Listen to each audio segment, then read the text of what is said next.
Nulle vérité ne vaut que celle du témoin oculaire. Mendaye, mentigilay. Au bismillah, au émission Madi sans fait. Mimete média plus 223 cas. Amba befo, amba barkada. Ante segal bi ante nyine. Aw minu be anga jemuka nunu partager.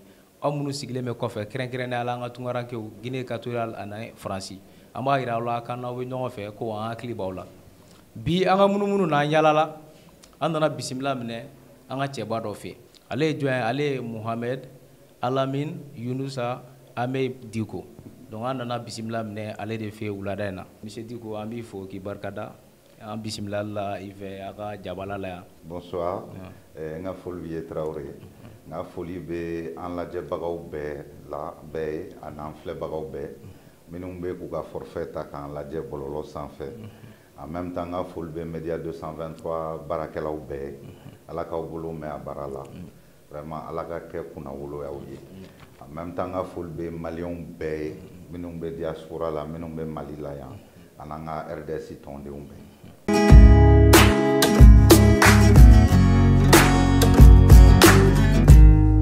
Ani monsieur Diko ka ɲininkali bɛna boli fɛn jumɛn ka bi o ye monsieur Diko yɛrɛ bɛna fɔ an ye monsieur Diko ye jɔn ye o kɔfɛ assise nationale olu tun bɛ a kɛnɛ kan olu kɛra a clôture kɛnɛ kan mɔgɔ dɔw ye donc an bɛna kuma assise nationale yɛrɛ fɛnɛ kɔnɔ ko an bɛna kuma olu kan o kɔfɛ CEDEAO ani UEMOA u ye sanction dɔ ta k'an ka ba Maliba sɛgɛrɛ ni ɲangili bere ni a ka girin kosɛbɛ donc an bɛna kuma o sanction in kɔnɔ kow kan ani hakilina min b'a la sanction ko in na o kɔfɛ an bɛna kuma bɔli belebeleba dɔ bolodalen don ni o bɛna kɛ juma nata janvier kalo tile 14 o bɔli bolodalen don Mali kɔnɔna la ni Mali kɔ kan an bɛna kuma o bɔli koɲɛw kan o kɔfɛ hakilina jumɛn bɛ monsieur Diko la transition taabolo cogoya kan an bɛna kuma a hakilina min b'ale la a bɛ n'o fɔ an ye transition kɔnɔ kow ani transition tacogo kan ni ne kun ye fɛn ye an bɛna min fɔ bi ani monsieur Diko ka jɛmukanw kɔnɔna la monsieur Diko an b'i fɔ hali bi an b'a ɲini fɛ monsieur Diko yɛrɛ ye jɔn ye. D'accord. Mohamed Alamine Diko ne sɔrɔla Mali la yan n balikuyara Mali la n ye lycée Askia den sortant ye n ye ENA kɛ en même temps j'ai fait mes études supérieures yan Mali la fana n ye expert ye ressources humaines la o fɛn bɛ min ye baarayɔrɔ la c'est-à-dire adamadenw bɛ matarafa cogoya min na baarayɔrɔ la k'u minɛ cogoya min na ka ɲɛ pour que u ka se ka baara taabolo ɲɛ baarayɔrɔw la en même temps n ye gestion de projet expert fana ye o ye ni projet min b'i bolo waati ni waati kan n'i bɛ fɛ ka évaluer n'i bɛ fɛ ka lajɛ n'a baara bɛ ka taa ɲɛ ka ɲɛ n'a bɛ ka kɛ cogoya min na n y'o fana expert ye. Et depuis Salon 2021, je suis le directeur général du cabinet ECI, c'est-à-dire Education Crisis Institute, l'Institut de conseil en éducation pour les zones en crise. C'est-à-dire Mali est zone en crise et malheureusement éducation au Komonala, nous au cabinet directeur général. C'est un cabinet de conseil. En même temps, il y a commune 4 association au Fanakono, parce que il y a commune 4 d'Infanaï. Il y a un Bamako district là. En dehors de ça, depuis Salon Fana, nous avons RDSI, le Rassemblement pour le développement et la solidarité, au secrétaire politique qui est au niveau national. C'est le parti historique de la solidarité, je pense, je sais qu'il va donc Fana. Donc, fin de rotate. Et en dehors de ça également, politique au Komukononala, je fais partie de la commission scientifique d'ATIR, de l'Alliance pour une transition intelligente et réussie. Min créera juste après le coup d'État de 2020 contre Ibeka. En gros, M. Diko Flay. Bon, M. Diko Togola, Mohamed Ahmed B, Mohamed Alamine B, Younous B, bon, Ani Ame Fene B. Donc, yala olu Jumaye Togo Konala. Nere Togo Jumaye, oui, Mohamed Alamine. Anga la daula Mohamed Alamine koro wene nye Younous Amede njamwe Diko oda to iba me ko Mohamed Alamine ifade Younous voilà. OK donc Mohamed Alamine Younous Amede ajamu Diko o famna ya ibe jakulu do kono comme dasira ma ibe se ka do fo en jakulu en kono ko kan no RDS RDS parti de Wota de Teblé a créé en 2003 Et ministre Bora Lagateme. C'est créé par qui? Créé par Younous Samediko, le professeur. Okay. Votre père même? Oui, okay. oui. Il a été créé en 2003. Ministre Borala, conseiller Borala, maire Borala. Depuis 2003, il faut que Malila Kama essayer qu'un cambo, qu'un apport. C'est-à-dire fin famille Aklina Barae Sebon, Anyo Blafambe, Gafé Kanga Blachuo, Chuamba Blafambe, Ama Aklina di Jamana Tigiumani, Jamana Famauma, pour que vous cassez Aklina Fana Bara. Amanka bon fait Kelemin là, où il y a uniquement élection présidentielle. Élection Ketchugo, surtout à présidentielle Lama, à Madelka Ta Anjimin Serafé. Ambolo élection Madelka Ke à Chouala, il quoi qu'on a correctement. Donc, au Kama Amaga Tcheboy. Amason à Tchebo là, parce qu'on s'est toujours dit, Fika Ke Okumudo Kono, Fika Ke Mogosugudo pour que Kasse Kuluba. Donc, Nambo au Serakan, on préfère Anganaseno au Kosugu là. Donc, n'a boro élection Sugula, on a Mali élection Tobe, on a présenté à la Mogosoroala. Donc, RDSI de Mali. La faute député, oui, on a eu des maires, on a eu des conseillers, on en a toujours. Ok, des députés voilà. Aussi. Des députés, on n'en a jamais eu, mais on a eu par alliance, c'est-à-dire RDSI Doron Djalan, non, mais par alliance politique, oui, on a eu des députés. Ok. D'ailleurs, quand faut qu'on maçon a gagné le président Sigula, parce que il y a des gens qui ont là, mais maintenant Jimmy Serafe, au Kama on a gagné le donc il veut se qu'il a donné la confiance. Oui, bien sûr, Traoré. En réalité, tu sais, on met au café, démocratie est problème. La démocratie que iko Nazara wa ke chouamla, iko tubabu wa ke chouamla, o des problèmes. Il y a Malila. Malien kan a minini.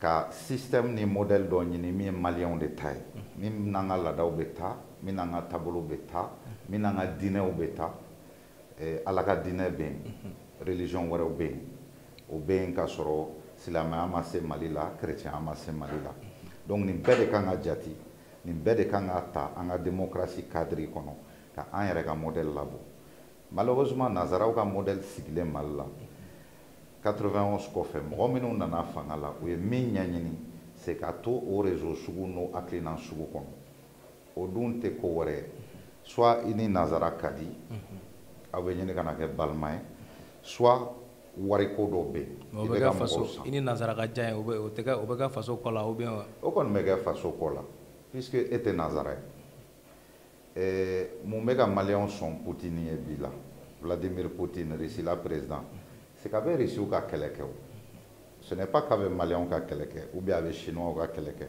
n'a ka fasoladenw mago bɛ fɛn min na ou bien n'a bolo nin ka ɲi o ma a b'o kɛlɛ kɛ ka wasa ka d'u ma ɲɛmɔgɔ de ka baaraw de o n'a ma ɲɛ sigira ɲɛmɔgɔya la ala y'i garisɛgɛ o la i bɛ minnu kunna i bɛ ko bɛɛ de kɛ k'olu ko baara kunna wolo k'olu dɛmɛ olu ka sini ɲɛsigi k'a ɲɛnabɔ mais ni e taara mɔgɔ wɛrɛ fan fɛ o kɔrɔ kɛ ni ninnu tɛ ɲɔgɔn ɲɛ sira la bilen an ka président caman sigira u bɛɛ tɛ mais caman sigira u ka problème kɛra min ye tellement u ni an ka kolon kɔrɔ c'est-à-dire Faransi bɛ fɛ ka ja tellement u n'u bɛ fɛ ka taa sira kelen kan u ye fɛn caman to yen min kun ka ɲi Maliyɛn ni Malidenw ma k'o kɛ Faransi ye u yɛrɛ ka nafa kama ni Faransi ka nafa kama o de problème ye ɲɛmɔgɔya la donc pour que i kun m'o ɲɛmɔgɔya sɔrɔ f'i ka don Faransi ka okumu fɛn dɔw kɔnɔ o ye wariw dɔw ye o ye yurugu-yurugu dɔw ye o ye hakilina dɔw ye an bolo minnu ni Maliyɛnw ka hɛrɛ tɛ taa o de y'a to an ma sɔn k'an sen don a la. Ko jumɛn de ye e yɛrɛ motivé fo ka tila ka kɛ fɛn ye tɔnden membre ye parti hali n'an b'a fɔ ka m'an pan kunna a kan ka fɔ dɔɔni a kan ka fɔ dɔɔni cogo di parce que nin san bɛɛ depuis 2003 pour 2020 toujours n ye RDS dɛmɛ a ka fɛnw la mais n y'a dɛmɛ cogoya min na je n'étais pas politiquement actif c'est-à-dire que n kun tɛ taa réunion la n kun tɛ membre de bureau ye n kun ye militant simple ye mais n'a fɔra ko kungo bɛ n bɛ bɔ n b'a kɛ ka wasa n b'a kɛ ka vraiment de manière correcte maintenant mun de kɛra 2018 élection nana kɛ 2020 élection nana kɛ député sigi législative a kɛra an bɛɛ ɲɛna vraiment n ye n sigi k'an miiri depuis tuma jan n bɛ association ko la n bɛ ONG ko la fɛn o fɛn min bɛ se ka mɔgɔw dɛmɛ sira dɔw kan k'u yɛrɛ yiriwa n b'o baara la depuis 2009 n b'o baara la donc nin ye san 13 ya la n nana faamuya ko Mali bɛ ka se yɔrɔ dɔ la ni mɔgɔ o mɔgɔ min bɛ se fɛn dɔ la n'i sigi k'i tigɛ croiser ka tɔw lajɛ i bɛ taa sɔrɔ mɔgɔ min tɛ se foyi la mais juste parce que ale y'a kan bɔ ou bien parce que ale ye yuruguyurugu dɔ kɛ ale sigira o tigilamɔgɔ de bɛna tila ka aw mara k'aw ka sini ɲɛsigi tiɲɛ parce que c'est la politique qui amène aux responsabilités, qui permettent de gouverner et qui permettent ka jamana sera tracé. Mɔgɔ caman bɛ erreur dɔ kɛ k'a fɔ ko politicien c'est que les partis ou bien les choses comme ça. O dɔrɔn tɛ. Actuellement, le plus grand politicien du Mali, c'est le colonel Assimi Goïta, avec un politique appliqué Mali. Il n'a pas de parti, mais c'est exactement même ce qu'a voulu Dougouerela, un indépendant. Avec un Aklina de Sigi, il se dit on a un second politicien qui a la primature, c'est le docteur Shogel Kokala Maïga. Bon, lui, il a un parti, il est même président de son parti. Donc, quand on a un imam comme Mahmoud Diko qui parle du devenir du pays, c'est de la politique. Parce que c'est avec Aïra, Mbolo ni Ketchogo Kangake pour que Malika ben ou bien Malien Katania. Donc, de cette manière-là, c'est de la politique. Donc, tant qu'il m'y cambo, tant qu'il m'a fait un essayer de faire appliquer Jamanaka Tanya Chouadola, c'est impossible. Il s'y glisse de Venato, il y a Yerikoro, il y a donné à Denis Bibolo, il y a savoir Bibolo, il y a idée ou Bibolo, mais à Tétania, parce que mon côté qui la met, et puis à Fangatila qu'a appliqué. Mais nous serons assez mérite ou bien. Assemblée dɔ kɔnɔ ou bien fɛn wɛrɛ kɔnɔ n'a idée ka ɲi n'a ka ɲi Mali ma n'a ka ɲi maliyɛndenw ma n'a sera ka kɛ an bɛ alhamdulilayi fɔ. I ka kuma la sisan maliyɛnw kɛlen don ka politiki mɔgɔw ye ni yecogo wɛrɛ min ye min ni politiki yɛrɛ domaine tɛ kelen ye an y'a ye k'a fɔ politiciens bɛ parti dɔ la bi i b'a ye sini u bɛ bolo ka b'o la dɔw yɛrɛ bɛ députéya sɔrɔ ni parti dɔ ye i b'a ye n'u donna bulonba kɔnɔna la u bɛ tila ka drapeau falen. Est-ce que politique be sira min kan bi a man ka encadrer dɔɔni ka olu fɛnw bɔ a kɔnɔ? Effectivement, Maliens jo dun k'a fɔ k'u b'u daji tu politiciens kan mun na?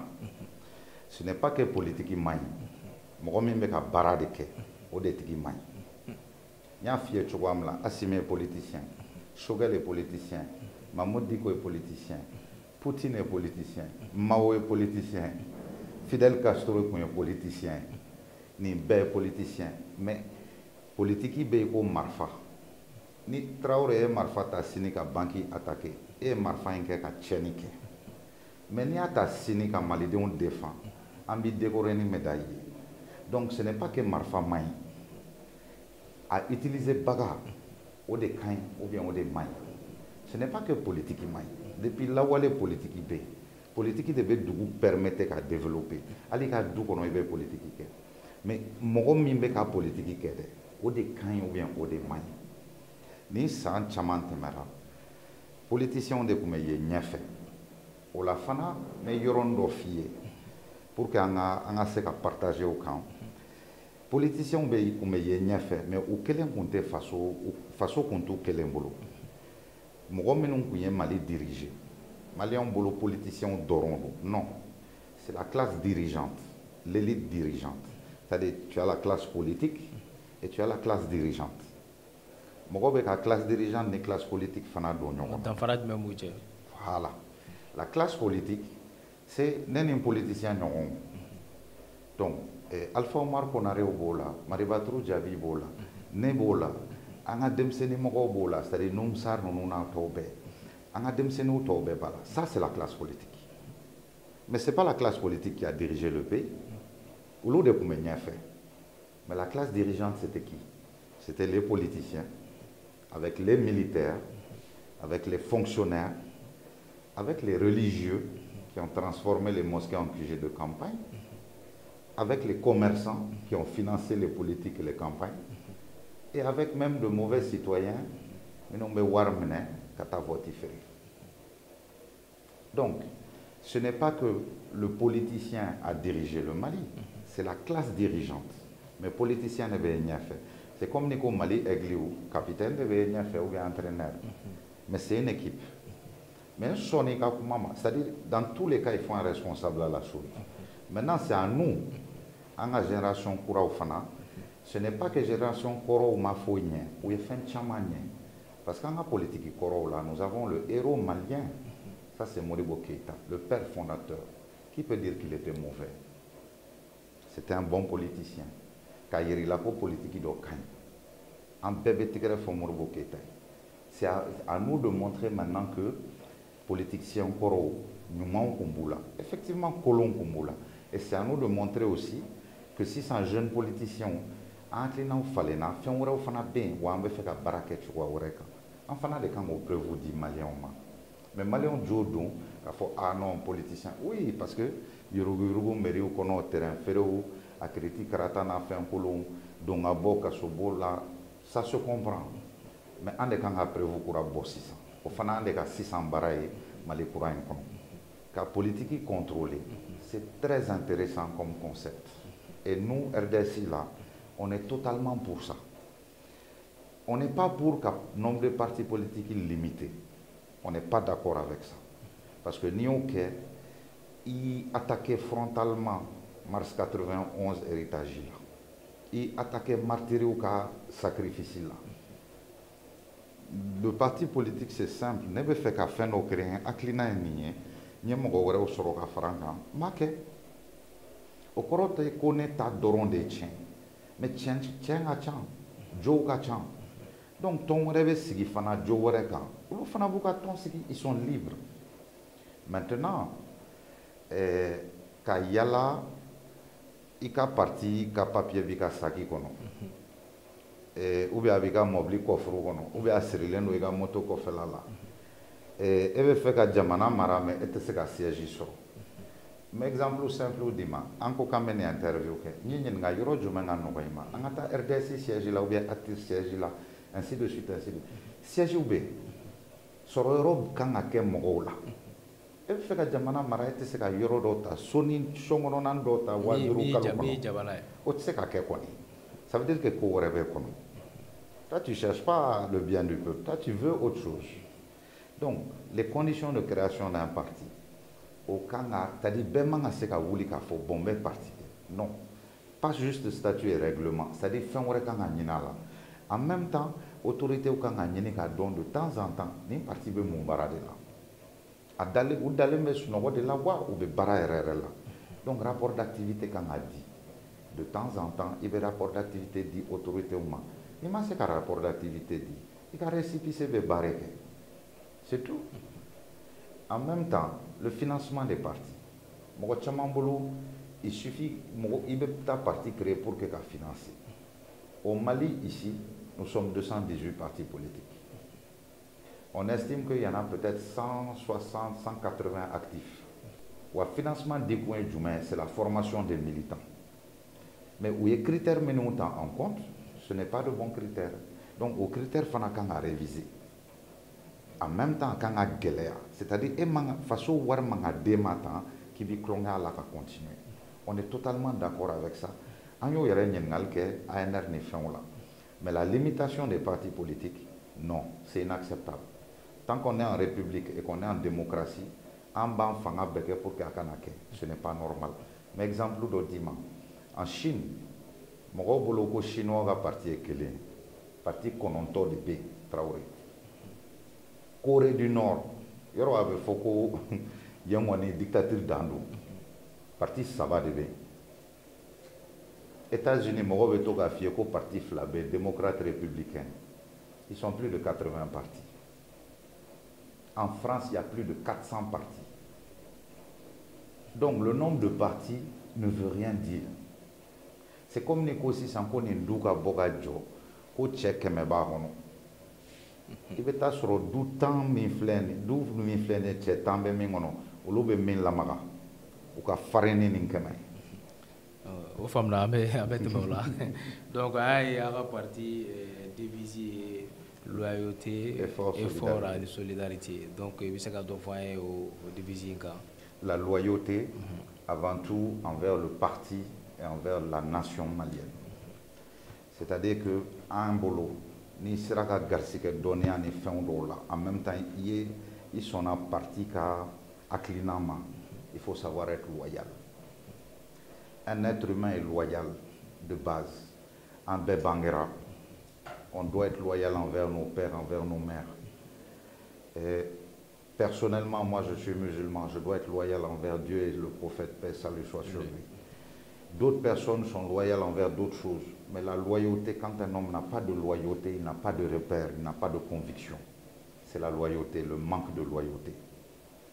Donc la loyauté, pour nous, c'est la première base d'un être humain. C'est-à-dire un homme avant tout, tu dois être loyal.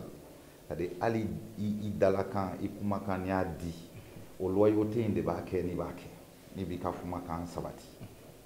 L'effort, il ne faut pas se décourager. Un pays comme le Mali, il ne faut pas se décourager. Il faut tout faire pour aller de l'avant, car développer Alibi, car koke Alibi. Ali mogo ti fait, ali mogo te ki famia, ni bolo ni kai malima, ani malideuma ake. Ali malion be ka kule bi, politicien be zon, politicien be malamolo. Nan bolo ni be se ka malion deme ambake.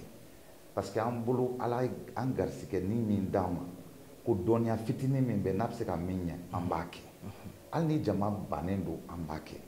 On fera tout pour ça. On va faire cet effort là. La solidarité. On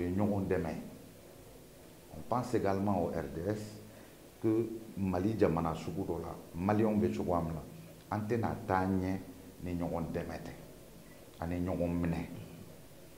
Un exemple très simple, amena klaka do akumala CEDEAO ka sanction na fora ko Malion be ka wuli, ce n'est pas autre chose que la solidarité. C'est tout. Donc ibi munu chogo janatige konona la ni adamadia konona la ni saba nunu itete mauka au bora assise nationale la ma merci bon ay assise fena la mo do be uluma songa ta assise ko ena no e classe politique fangale donc ambe fa ka don c'est est-ce que luka takabale mena jouer assise légitimité ka avec ce ka jaka avec ce que Jacques, parce que a saisi légitimité follow ou inclusivité, c'est-à-dire paix, malien de un paix. Mais en effet, olu mogo nunu do aluka jegulu mogo do be olu tara la. Mais jegulu fangale matara mais jegulu mogo do tara. Bon, o be se ka fo ni jegulu kunta kalama ko be kata o kalawanci a fanfela do. Nya fie chogo amla anga parti devise loyauté. Ni be jɛkulu dɔ la n'aw bɛnna fɛn dɔ kan hali ni bɛ zon jɛkulu de la n'aw bɛnna suɲɛni kan ni e bɔr'u kɔfɛ ka taa polisiso la an b'a fɔ k'i ye ko ɲuman kɛ mais i y'u janfa donc ni jɛkulu fan dɔ taara fan dɔ ma ta bon an tɛna se ka kuma o la cogoya dɔ la parce que o y'u yɛrɛ ka tɔn de ka kow kɛcogo ye c'est à dire ni an RDS kun ko bi militant a ye taa assise kɛ ko dɔw kana taa. Ça veut dire qu'il y a un problème. Ou bien on anteta assisi la dokata ou dengata, ça veut dire qu'il y a un problème. Ça c'est un problème interne à l'organisation. Mais je pense parce que il y a ira fo ko assisi communali organisation konna la maire do be ou be parti do drapeau la mais ou yere de bolo ka kala ka ke assisi organisation ana la transhumance ko ina tuguni c'est-à-dire tu cha donc oro de la tuguni oro de la nya fo go parti mo do yere be ñemogo kumbaw mata mais u ka lasigiden minnu bɛ commune kɔnɔna la donc olu minnu ye maire olu bolo yɛrɛ de kɛra fɛn organisation. Ce n'est pas une attitude correcte Traoré, ce n'est pas une attitude correcte. Ni ne bɛ RDS la n'an ka conseil exécutif ko RDS tɔnden si man ka nin kɛ man ka kɛ mais yala n'u y'a kɛ n b'a f'u ye n bɛ n'a kɛ wa n t'aw ka tɔn na bilen c'est ça qui est correct i y'a faamu. Un min fo parti politique où il y a minimum songana. En flaine le RDS flé. Pour nous les assises nationales ne servaient à rien. Que qu'on tout là. Mais en écho, tant que fin avec Mali là, ko Maliens ka wele a la. Nous on a des militants. An tɛ se k'a fɔ k'an welela k'an y'an ban ka taa wele lamɛn ou bien ka taa hakilina di. C'est comme si, mais exemple dɔ d'i ma très simple Traoré, tu as presque 21 millions de Maliens. Délégué ba kelen o de taara ni 21 millions là. C'est-à-dire 21 millions de Maliens mɔgɔ ba kelen de tɔgɔw fɔra. An RDS tɔgɔ fɔra la. N'an tora so dun. Est-ce que ça c'est un comportement correct? Non. An y'o trahi o minnu ma se ka o kɛnɛma sɔrɔ an y'o trahi o. Donc an bɛ taa an b'an hakilina fɔ an wele kun o de. Mais ça ne veut pas dire que an bolo nafa bɛ assise la parce que depuis novembre octobre kalo an bɛ ka f'u ye nafa tɛ assise la aw bɛna temps perdu an bɛ ka f'u ye ni sécurité ko don Traoré Assimi bɛ min dɔn sécurité la e ne t'a dɔn. C'est l'ancien commandant du BAFS, le bataillon des forces spéciales. Ceux qui connaissent, toi et moi, on ne connaît pas.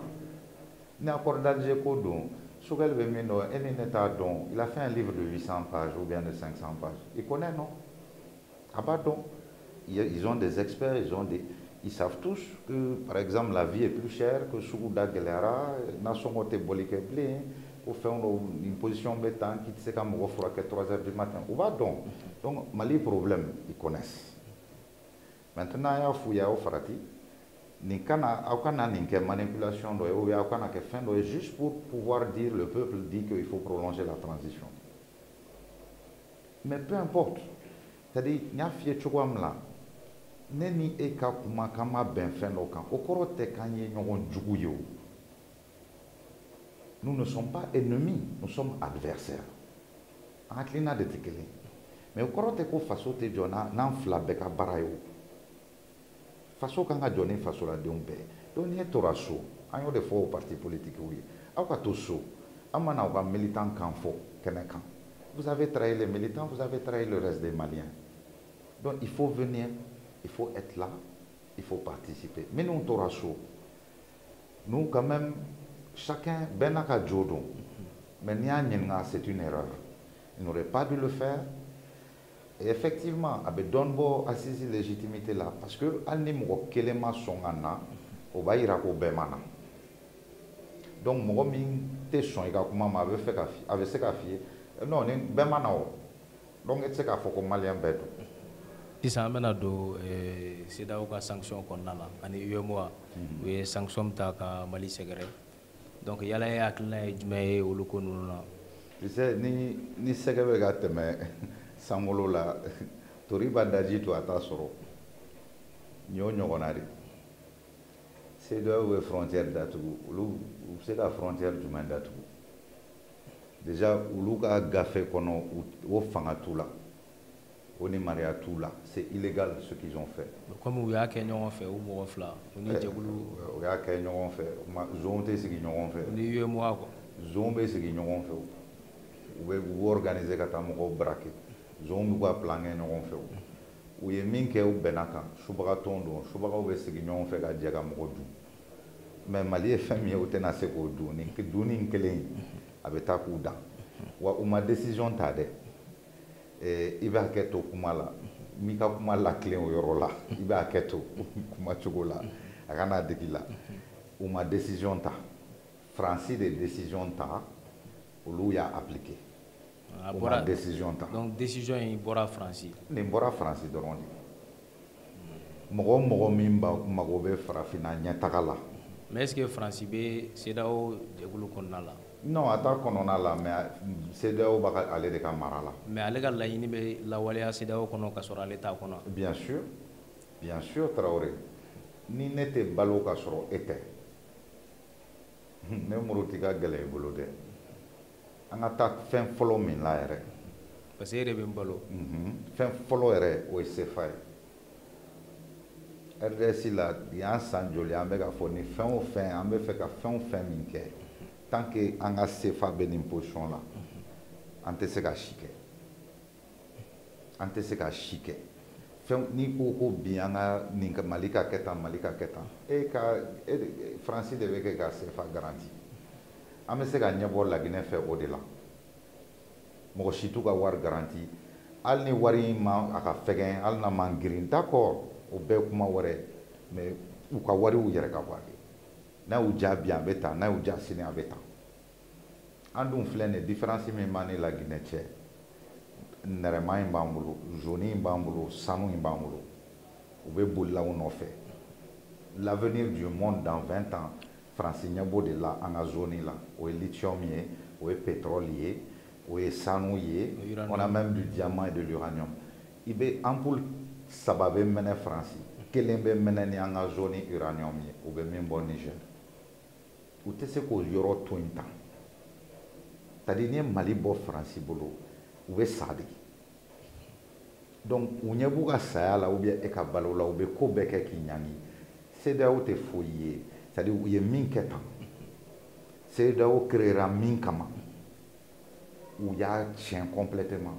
CEDEAO créera c'était la CEDEAO des peuples mais là c'est devenu la CEDEAO des intérêts de la France foyi wɛrɛ tɛ foyi wɛrɛ tɛ donc les sanctions de la CEDEAO an bɛ min fɔ dɔrɔn il n'y a rien à considérer dedans pourquoi rien à considérer dedans parce que manamanakan de don an bolo donc maintenant c'est à nous les Maliens de nous concentrer sur nous-mêmes an b'an yɛrɛ de lajɛ sisan de telle manière que nin fɛn kana digan la ni Ala sɔnna ma Maliens bɛ ka taa sira min kan ni chef d'état ye min kɛ tan u yɛrɛ ka population bɛ tila ka t'u sɔrɔ u ka palais kɔnɔ de la même manière qu'an ka population an t'aw sɔrɔ u ka palais kɔnɔ. Yala solution jumɛn bɛ e yɛrɛ bolo pour que ka se ka sanction ninnu kunbɛn ni Maliens tɛna gɛlɛya sɔrɔ. n'i ye ko kɛ tɛ jɔn ye bilen ko masakɛ t'i balo bilen i n'i yɛrɛ ka balo ɲini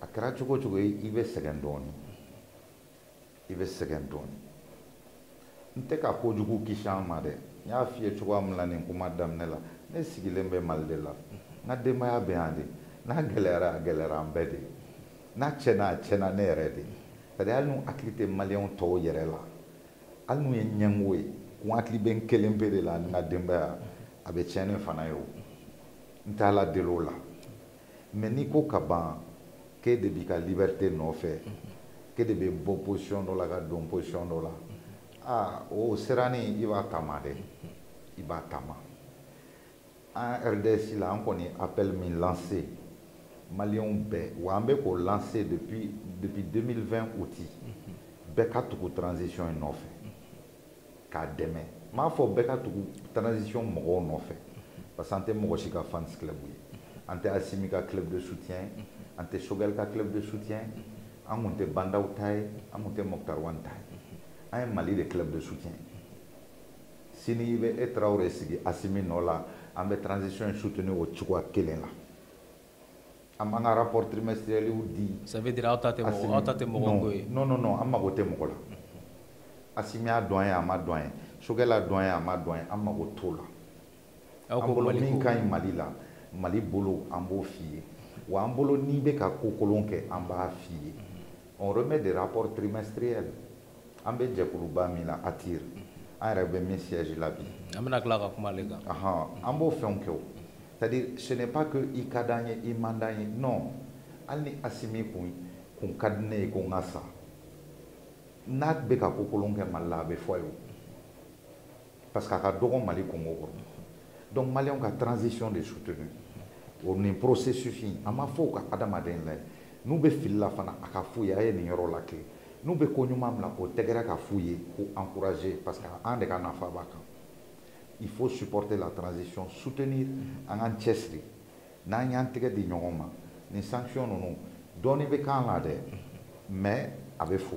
ok i ka kuma kɔnɔna la i y'a ye k'a fɔ ko a ka jɛkulu in ye an ka franc CFA ko in a kumana a kan a mɛnna depuis wagati jan a bɛ ka kumaw fɔ yala solution jumɛn b'aw bolo pour que an bɛ se k'an bɔ franc CFA in kɔnɔ tuguni ou bien aw bɛ laɲini jumɛn b'aw bolo hali n'an bɛ to ni franc CFA in ye ni o fana solution bɛ lafiya an ma ni min ye quoi. non an tɛ fɛ ka to franc CFA yɛrɛ la c'est à dire n'i y'an ye ka to ko Mali ka to CFA la n'i ye fanga d'an ma bi de un CFA tɔgɔ bɛ yɛlɛma parce que bi la CFA c'est la communauté financière d'Afrique mais ça va toujours pas parce que ça rappelle encore le franc colonial d'Afrique c'est toujours initial kelen de don. Déjà au initial ka boy. Ou ya essayer ko ke ko écho. Iyo kuma me ko CFA bena yelema ka ke écho. Mais manamana kan fana te temo kan. Parce que c'est toujours le même système. Ou be togon de falen bɛɛ fɛn kelen de a bɛɛ fɛn kelen an ka sanu bɛ bɔ yan a bɛ taa faransi munna an ka sanu kan ka taa faransi n'i y'a ye an bɛ to an ni tɔw ka to mɔnɛ kelen la déjà an ka sanu ka to an bolo mɔgɔ si t'a garanti n'an yɛrɛ tɛ ça c'est la première condition qu'on pose tɔgɔ ka falen ensuite sanu c'est-à-dire an yɛrɛ de k'an ka mɔnɛ garanti c'est-à-dire n'an ko sisan ko Ivoire ni Sénégal na c'est-à-dire BCEAO mɔgɔw ni UEMOA mɔgɔw k'u ka continuer monnaie kelen la an b'a fɔ ok an bɛ continuer monnaie kelen na mais an tɛ fɛn maa si k'an garanti ni an yɛrɛ tɛ n'u ma sɔn o fana ma an bɛ bɔ pepu. donc an yɛrɛ b'an ka wari dilan an yɛrɛ. bien sûr depuis que nin transition sigira an bɛ ka f'u ye rapport fɔlɔ la de renégocier les contrats d'exploitation minière Traoré i ka t'i jɔ k'a fɔ ko an ka Mali ka wari dilan bi au fana c'est-à-dire de la même manière que CFA ko est galon ye an k'an ka wari dilan bi o fana ye galon ye wari tɛ imprimer ni imprimante ye n'o tɛ an bɛɛ bɛ kɛ milliardaire ye sisan mais o problème fana ye min ye buru baguette bɛ feere miliyari 5 la kala kelen bɛna feere an ma miliyari 5 la fɛn kelen pe de bɛ compter wari la sanu o dun bɛ bolo i bɛ taa hali Jikɔrɔni para bada la sisan i bɛ draguiw sɔrɔ yen. Et pourtant, c'est interdit par la loi. Hein. Mais Draghi be Ali Bamako ya. Ali Bamako ya. On a mun de bo. O te ka bogo bo. O ka sanu de bo. Fen kelen pe de be lamɛn wari dilan yɔrɔ. Sanu joli b'i bolo. Donc ni sanu hakɛ b'i bolo bi garanti. Renégocier les contrats d'exploitation minière. N'o renégociera n'an ka sanu sɔrɔ la k'a b'an bolo yan. An tɛ ɲɛsin dugu foyi ma diɲɛ in kɔnɔ. Ko sanu filɛ nin y'an bolo k'u bɛ ban ko an yɛrɛ ka mɔnɛ wariko de don adamadenya ko tɛ koyi u ɲɛ bɛ sanu in de la u bɛ sɔn.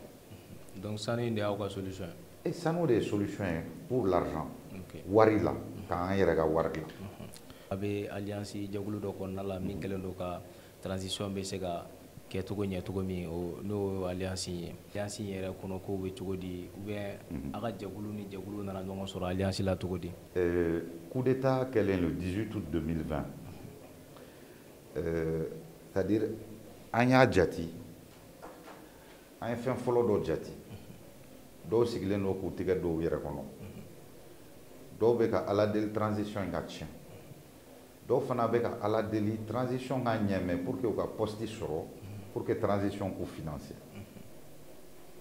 an ko transition mago t'o la Mali mago t'o la Mali mago bɛ min la dɔw ka se k'u sigi k'u hakilina fara ɲɔgɔn kan ka jɛ k'u hakilina di u bolo min ka ɲi Mali ma n'u sera k'o di tant mieux mais n'u sera k'a di de la bonne manière c'est-à-dire que u mago tɛ poste la u mago tɛ mɔgɔ la o de ɲɔgɔn tɛ k'a sɔrɔ o tɛ fans club ye n bɛ k'o kuma f'i ye daminɛ la donc an ye mɔgɔw ɲininka k'u gɛrɛ daminɛ la an kun ye mɔgɔ 8 ye c'est-à-dire jɛkulu 8 an tilara ka kɛ mɔgɔ 17 ye bi la jɛkulu 29 parti politique b'o la association b'o la personne de ressources dɔw fana b'o la an ka baara ye jumɛn kalo 3 o kalo 3 transition bɛ baara o baara min kɛ u ka rapport u ka fɛn baara bɛɛ an b'a bɛɛ ta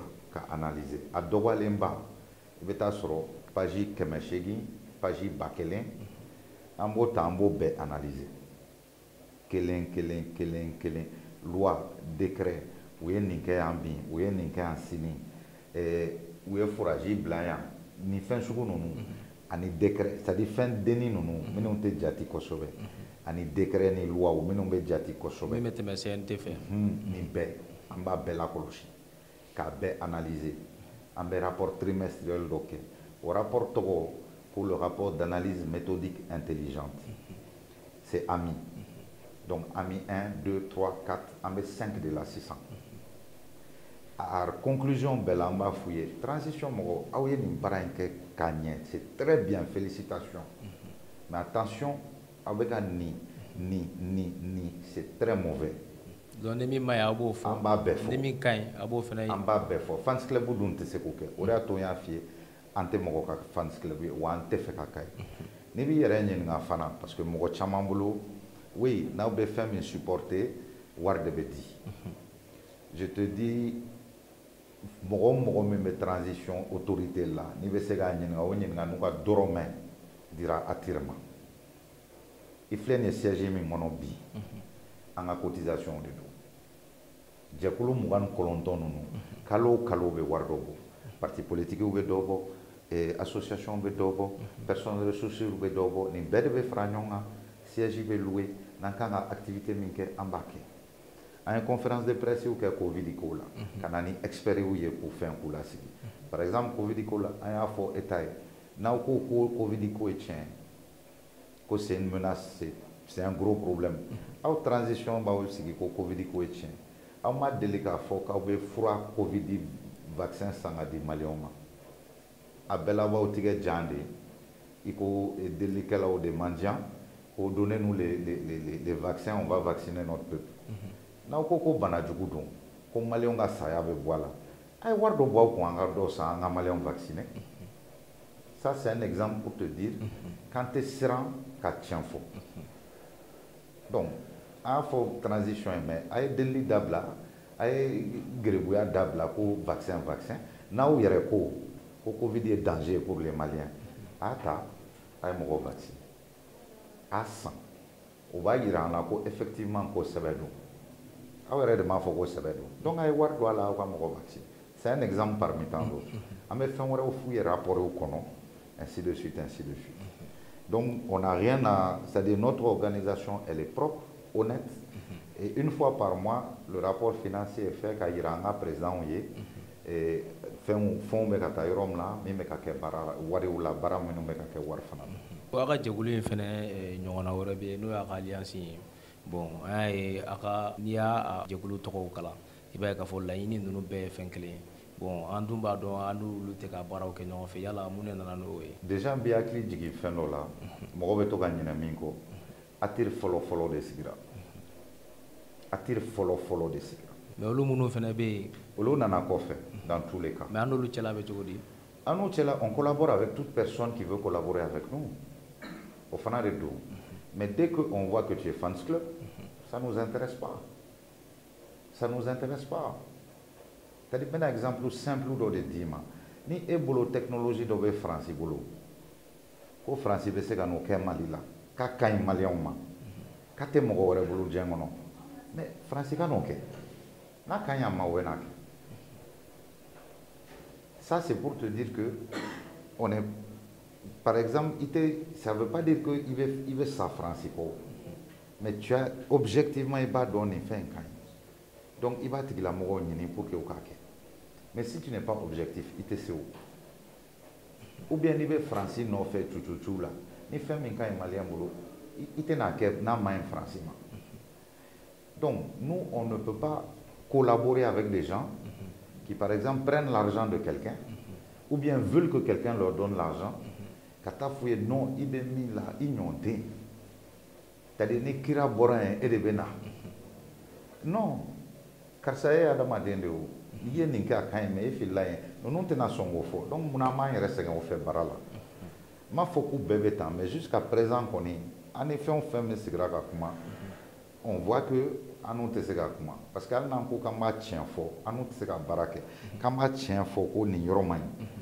Non, ante sega ne fort, mon ante sega. Ante ka fort ko karsa kanga bof fangala o. Ko ni kanga dabla o. Pour élection quand on a fait bisu non ante ko chifio ambe ka fie de be ka baraminga mai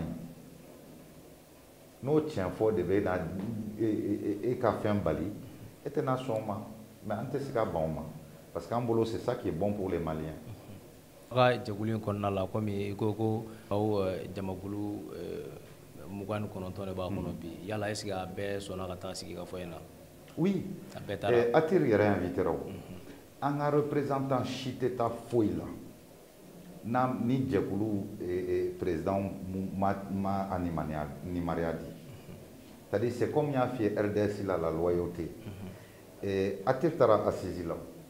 Atir est parti aux assises, ils étaient représentés par 2 délégués. Ne kun bɛ ka RDS représenté, mais olu fana kun bɛ ka mɔgɔ wɛrɛw fana kun bɛ ka Atir représenté. Ou invitera, ou tara. Il invitera quartier dirima, il va ta. Ça c'est aussi simple que ça. Ce n'est pas fin d'autre c'est qu'à quel Mali là, kabina foko malien denw bena une décision ta. Ko e ka wele Traoré, non, il va ta. Mɔgɔ minnu b'i kɔ i b'u ka ci lase. N'i m'a sɔn o ma, i y'o tra. Yala e hakilina ye jumɛn ye transition yɛrɛ taabolo cogoya kan?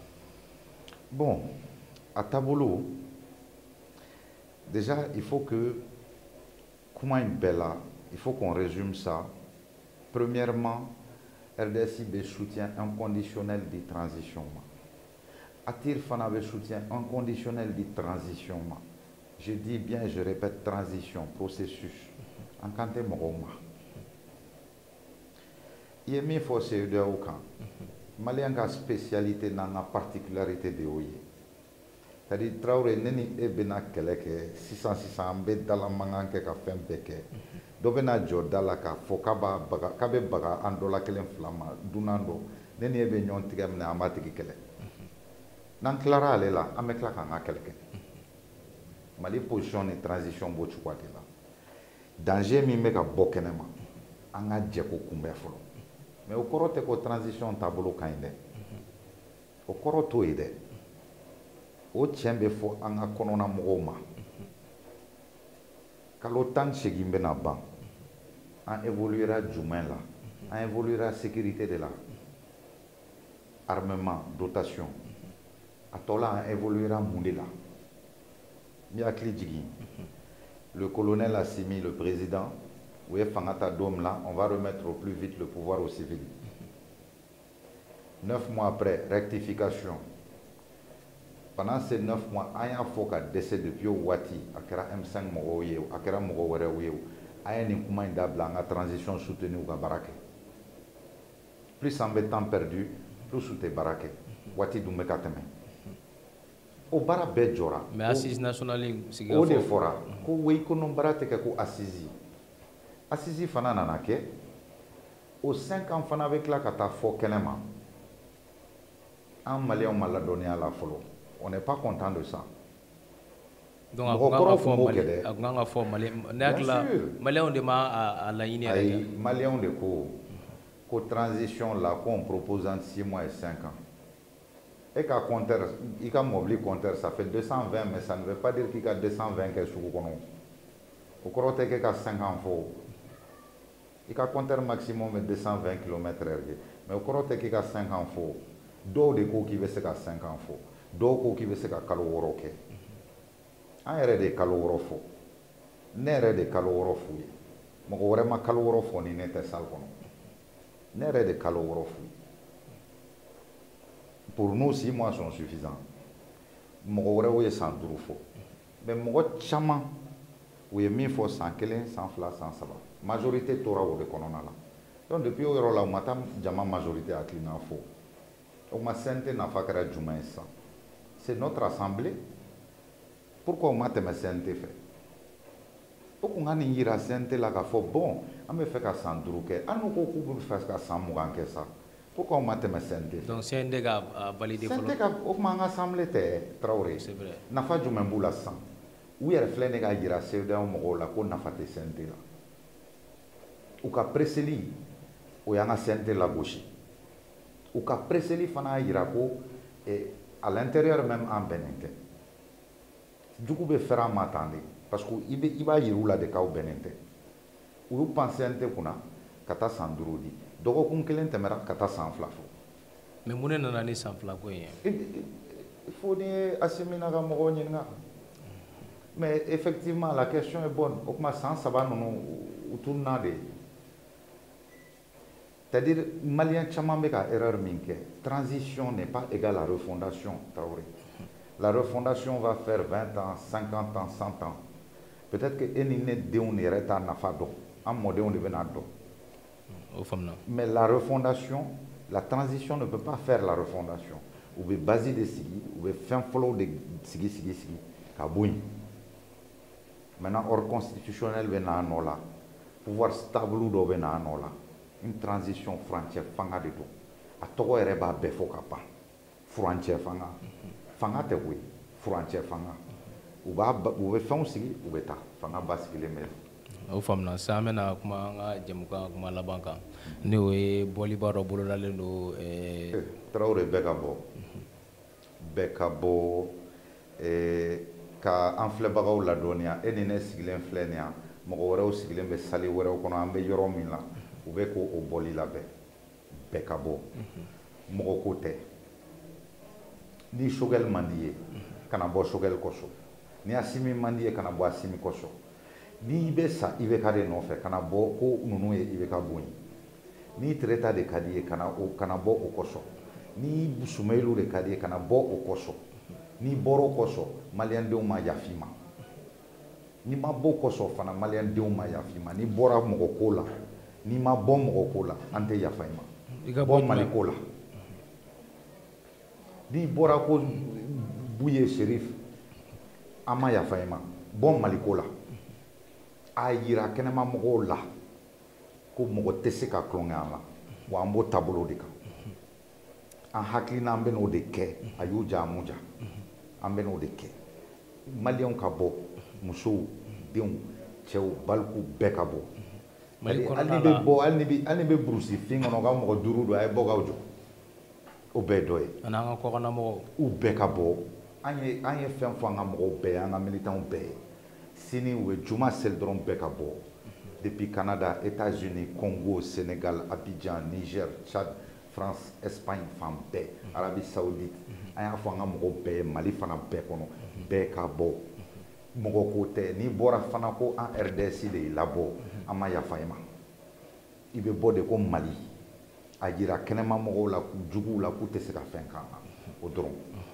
Ok donc an ka jɛmukan sera a kuncɛyɔrɔ ma donc kumakan laban jumɛn b'i bolo ka ɲɛsin an filɛlikɛ jama ma sisan. N ka foli bɛ an lamɛnbagaw n'an filɛlikɛbagaw ye n y'a fɔ cogoya min na kuma daminɛ la minnu bɛ ka forfait ta ka nin waati kɛ ka an lamɛn ka an lajɛ ka ne permettre ka hakilina di ka ne permettre ka hakilina las'u ma n bɛ aw fana remercier o la Média 223 la même chose n bɛ RDS mɔgɔw ni ATIR fana remercier énormément mais message laban dɔ adressé maliyɛnw ma an bolo Mali kow bɛ gɛlɛya ou bien Mali ko ka gɛlɛn Mali ka sini ɲɛsigi a tɛ mɔgɔ si bolo ni an yɛrɛ tɛ a tɛ Rusiw bolo a tɛ Faransi bolo a tɛ CEDEAO bolo a bɛ Mali ni maliyɛndenw de bolo a n'u ka baara a n'u ka cɛsiri baara sɛbɛ kan a b'o dɔrɔn de bolo o ye n ka kumakan laban ye. Donc an ka jɛmukan an y'a fɔ a ɲɛna aw minnu b'a partager aw kana sɛgɛn partageli in na Mali kɔnɔna mɔgɔw ani Mali kɔkan mɔgɔw sabula jɛmukan in kɔnɔna la kumakanw de bɛ bɔ a kɔnɔ kumakan minnu ni a bɛ nafa kɛ kosɛbɛ kosɛbɛ kosɛbɛ donc aw kana sɛgɛn partageli la kɔfɛ an bɛ an ka producteur fo n'o ye monsieur Badara Sajata Tunkara ye an'an baarakɛɲɔgɔn ami n'o ye Aminata Sangare bon ne yɛrɛ a balimakɛ don Usumani Tarawele n'a b'a fɔ ko Mas donc an kun ye nin de sɔrɔ bi ka k'aw tulo garijɛgɛ ye an b'a fɔ aw ma ko Ala k'an bɛn a ɲɔgɔn wɛrɛ ma.